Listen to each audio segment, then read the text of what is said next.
To my selfless Spartans, I love you all. To the kingdom of God, I love you all.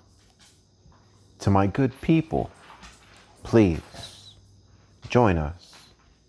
The first book of Samuel, chapter 18, the friendship of Jonathan and David. And it came to pass, when he had made an end of speaking unto Saul, that the soul of Jonathan was knit with the soul of David, and Jonathan loved him as his own soul. And Saul took him that day, and would let him go no more home to his father's house.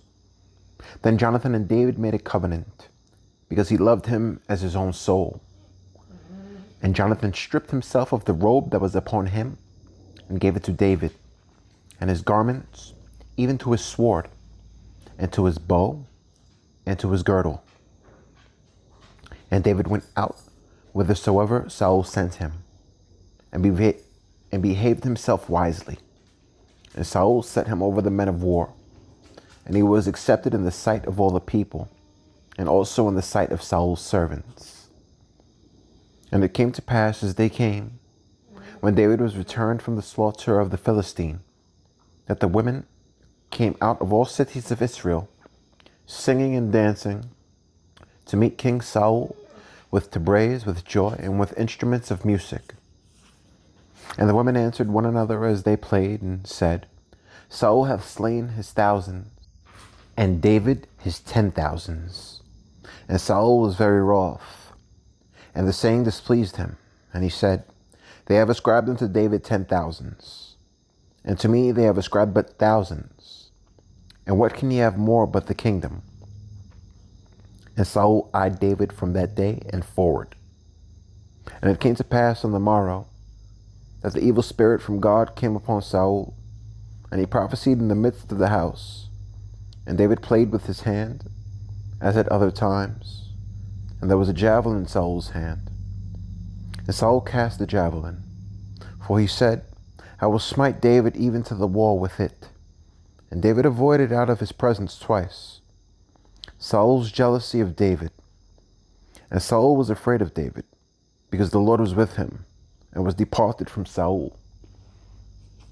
Therefore Saul removed him from him, and made him his captain over 1,000. And he went out and came in before the people. And David behaved himself wisely in all his ways, and the Lord was with him. Wherefore when Saul saw that he behaved himself very wisely, he was afraid of him.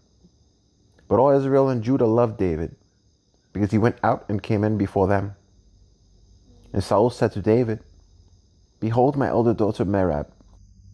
Her will I give thee to wife. Only be thou valiant for me, and fight the Lord's battles. For Saul said, Let not mine hand be upon him, but let the hand of the Philistines be upon him. And David said unto Saul, Who am I? And what is my life or my father's family in Israel, that I should be son-in-law to the king? But it came to pass at the time when Merab Saul's daughter should have been given to David, that she was given unto Adriel, the Mahalathite, to wife. And Michal, Saul's daughter, loved David. And they told Saul, and the thing pleased him. And Saul said, I will give him her, that she may be a snare to him, and that the hand of the Philistines may be against him. Wherefore Saul said to David, Thou shalt this day be my son-in-law, in the one of the twain. And Saul commanded his servants, saying, Commune with David secretly, and say, Behold, the king hath delight in thee, and all his servants love thee. Now therefore be the king's son-in-law. And Saul's servants spake those words in the ear of David. And David said, Seemeth it to you a light thing to be a king's son-in-law, seeing that I am a poor man, and lightly esteemed?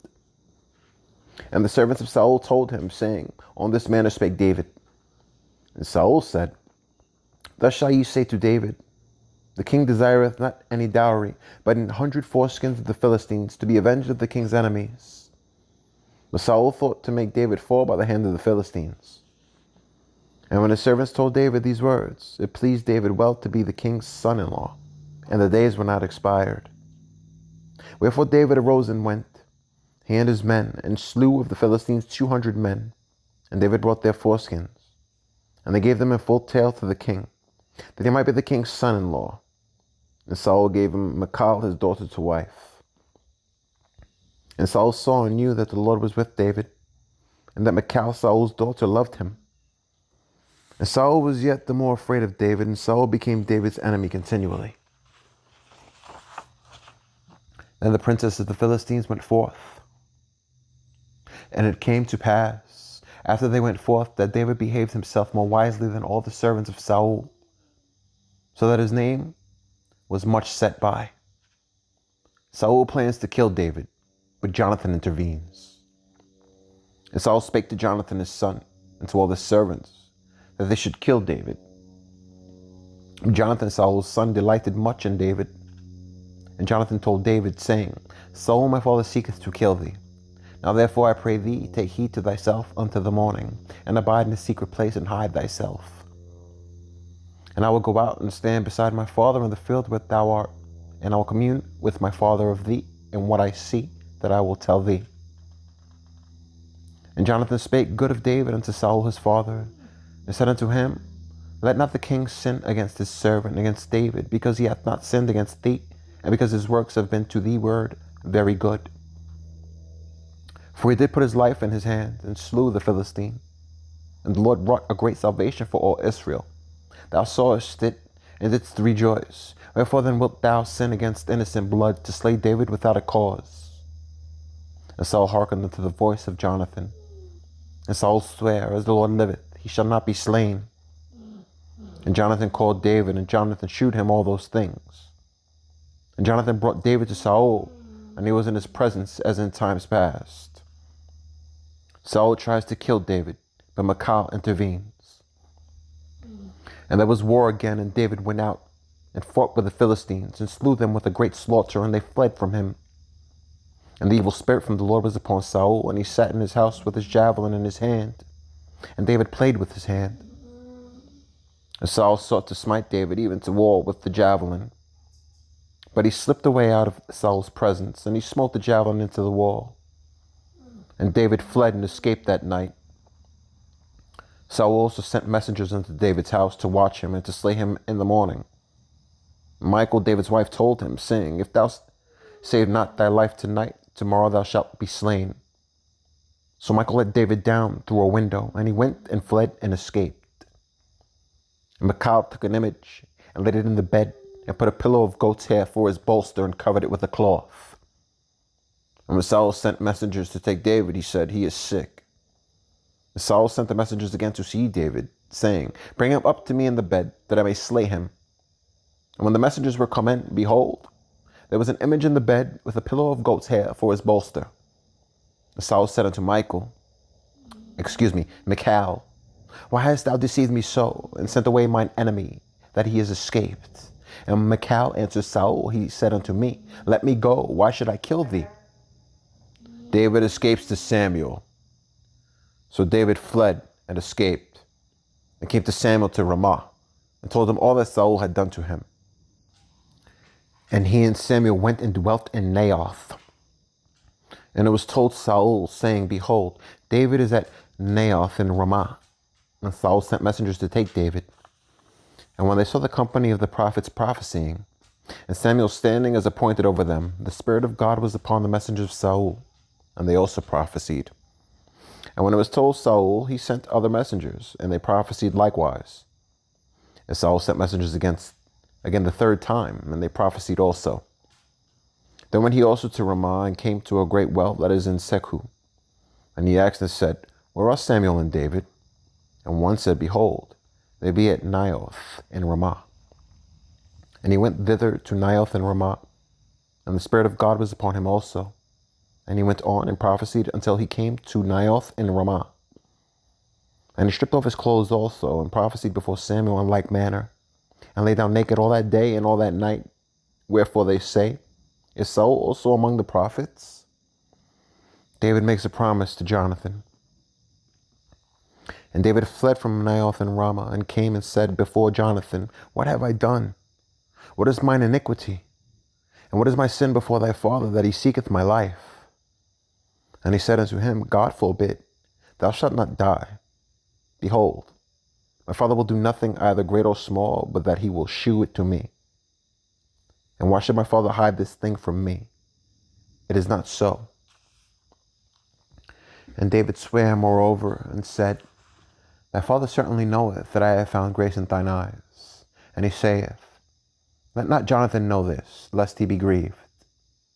But truly as the Lord liveth, and as thy soul liveth, there is but a step between me and death. Then said Jonathan unto David, Whatsoever thy soul desireth, I will even do it for thee. And David said unto Jonathan, Behold, tomorrow is the new moon, and I should not fail to sit with the king at meat. But let me go, that I may hide myself in the field until the third day at even. If thy father at all miss me, then say, David earnestly asked leave of me that he might run to Bethlehem his city, for there is a yearly sacrifice there for all the family. If he say thus, it is well, thy servant shall have peace. But if he be very wroth, then be sure that evil is determined by him. Therefore thou shalt deal kindly with thy servant, for thou hast brought thy servant into a covenant of the Lord with thee. Notwithstanding, if there be in me iniquity, slay me thyself. For why shouldest thou bring me to thy father? And Jonathan said, Far be it from thee, for if I knew certainly that evil were determined by my father to come upon thee, then would not I tell it thee? Then said David to Jonathan, Who shall tell me? Or what if thy father answer thee roughly? And Jonathan said unto David, Come, and let us go out into the field. And they went out, both of them, into the field.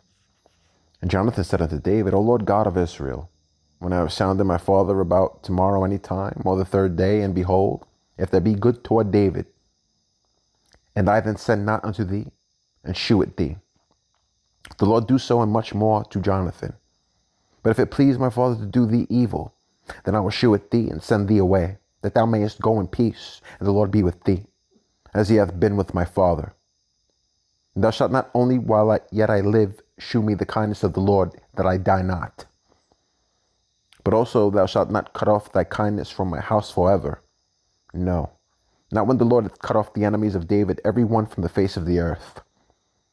So Jonathan made a covenant with the house of David, saying, Let the Lord even require it at the hand of David's enemies. And Jonathan caused David to swear again, because he loved him, for he loved him as he loved his own soul. And Jonathan said to David, Tomorrow is the new moon, and thou shalt be missed, because thy seat will be empty. And when thou hast stayed 3 days, then thou shalt go down quickly, and come to the place where thou didst hide thyself when the business was in hand, and shalt remain by the stone Ezel. And I will shoot 3 arrows on the side thereof, as though I shot at a mark. And, behold, I will send a lad, saying, Go, find out the arrows. If I expressly say unto the lad, Behold, the arrows are on this side of thee, take them. Then come thou, for there is peace to thee, and no hurt, as the Lord liveth. But if I say thus unto the young man, Behold, the arrows are beyond thee, go thy way, for the Lord hath sent thee away. And as touching the matter which thou and I have spoken of, behold, the Lord be between thee and me forever. Saul seeks to kill Jonathan out of anger at David. So David hid himself in the field, and when the new moon was come, the king sat him down to eat meat. And the king sat upon his seat, as at other times, even upon a seat by the wall. And Jonathan arose, and Abner sat by Saul's side, and David's place was empty. Nevertheless, Saul spake not anything that day, for he thought, Something hath befallen him. He is not clean, surely he is not clean. And it came to pass on the morrow, which was the 2nd day of the month, that David's place was empty. And Saul said unto Jonathan his son, Wherefore cometh not the son of Jesse to meat, neither yesterday nor today? And Jonathan answered Saul, David earnestly asked leave of me to go to Bethlehem. And he said, Let me go, I pray thee, for our family hath a sacrifice in the city, and my brother, he hath commanded me to be there. And now, if I have found favor in thine eyes, let me get away, I pray thee, and see my brethren. Therefore he cometh not unto the king's table. And Saul's anger was kindled against Jonathan, and he said unto him, Thou son of the perverse, rebellious woman, do not I know Thou hast chosen the son of Jesse to thine own confusion, and unto the confusion of thy mother's nakedness. For as long as the son of Jesse liveth upon the ground, thou shalt not be established, nor thy kingdom.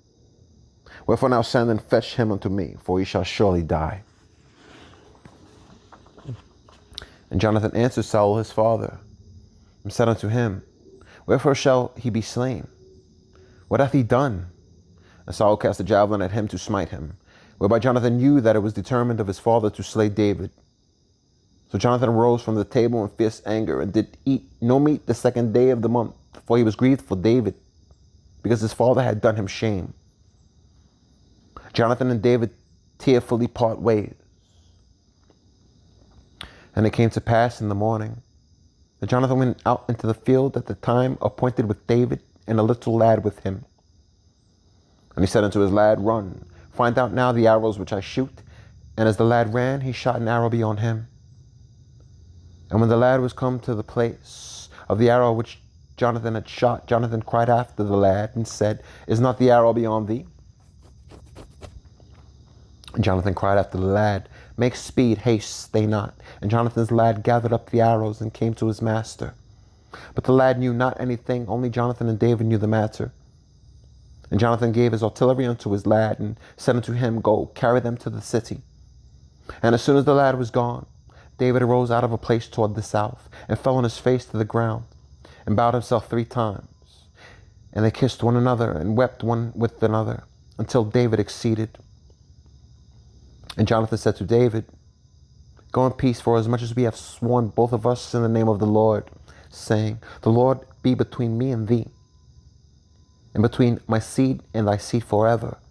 And he arose and departed, and Jonathan went into the city. David at Nob requisitions the hallowed bread. Then came David to Nob to Ahimelech the priest. And Ahimelech was afraid at the meeting of David, and said unto him, Why art thou alone, and no man with thee? And David said unto Ahimelech the priest, The king hath commanded me a business, and hath said unto me, Let no man know anything of the business whereabout I send thee, and what I have commanded thee, and I have appointed my servants to such and such a place. Now therefore, what is under thine hand? Give me 5 loaves of bread in mine hand, or what there is present. And the priest answered David and said, There is no common bread under mine hand, but there is hallowed bread, if the young men have kept themselves at least from women. And David answered the priest and said unto him, Of a truth, women have been kept from us about these 3 days, since I came out. And the vessels of the young men are holy, and the bread is in a manner common. Yea, though it was sanctified this day in the vessel. So the priest gave him hallowed bread, for there was no bread there but the shew bread that was taken from before the Lord, to put hot bread in the day when it was taken away. Now a certain man of the servants of Saul was there that day, detained before the Lord, and his name was Doeg, an Edomite, the chiefest of the herdmen that belonged to Saul. And David said unto Ahimelech, And is there not here under thine hand spear or sword? For I have neither brought my sword nor my weapons with thee, because the king's business required haste. And the priest said, The sword of Goliath the Philistine, whom thou slewest in the valley of Elah, behold, it is here wrapped in a cloth behind the ephod. If thou wilt take that, take it, for there is no other save that here. And David said, There is none like that, give it to me. David at Gath pretends to be mad. And David arose and fled the day for fear of Saul, and went to Achish the king of Gath. And the servants of Achish said unto him, Is not this David the king of the land? Did they not sing one to another of him in dances, saying, Saul had slain his thousands, and David his 10,000s? And David laid up these words in his heart, and was sore afraid of Achish the king of Gath. And he changed his behavior before them, and feigned himself mad in their hands, and scrabbled on the doors of the gate, and let his spittle fall down upon his beard. Then said Achish unto his servants, Lo, ye see the man is mad. Wherefore then have ye brought him to me? Have I need of a madman, that ye have brought the fellow to play the madman in my presence? Shall this fellow come into my house?